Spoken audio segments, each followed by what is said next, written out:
Bé, avui precisament he volgut venir aquí al Vallès Oriental a l'estació de Rodalies de Santa Maria de Palautordera,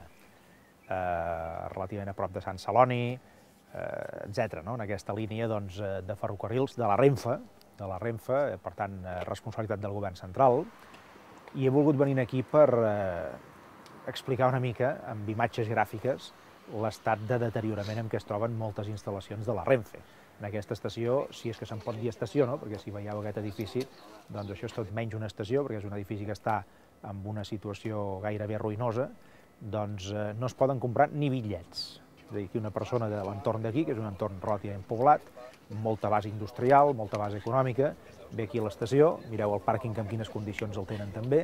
i aleshores no pot comprar el bitllet. No pot comprar el bitllet perquè no hi ha ni una màquina automàtica, no hi ha absolutament res.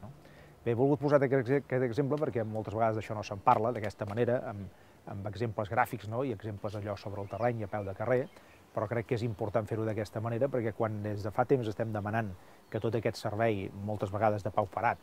deteriorat, es traspassi d'una vegada per totes en bones condicions a les institucions catalanes, és per fer una mica allò que fa molts anys enrere vam aconseguir fer amb els ferrocarrils de la Generalitat. Fa més de 20 anys enrere vam rebre una empresa que estava en una situació també de deteriorament molt gran, amb un material molt obsolet, amb unes estacions molt envellides, i en aquests darrers 20 anys, des del govern de Catalunya, en aquest cas de Convergència i Unió, vam posar ferrocarrils de la Generalitat al dia, i avui Ferrocarrils de la Generalitat és un bon exemple d'una bona empresa de gestió ferroviària. Amb la Renfe s'ha de fer exactament igual, i això és el que nosaltres pretenem, per això ho vam posar dintre de l'Estatut i per això estem reclamant que el govern espanyol, el senyor Zapatero i companyia, compleixin els seus compromisos d'una vegada, traspassin aquesta infraestructura a Catalunya, traspassin aquest servei a Catalunya i, això sí, demanar, no sé si és molt demanar, però demanar que l'actual govern de la Generalitat es posi les piles, almenys en això, i faci com vàrem fer nosaltres en el seu moment, que creï una empresa ferroviària emblemàtica que doni un bon servei i que sigui exemple i, a més orgull per tots els catalans.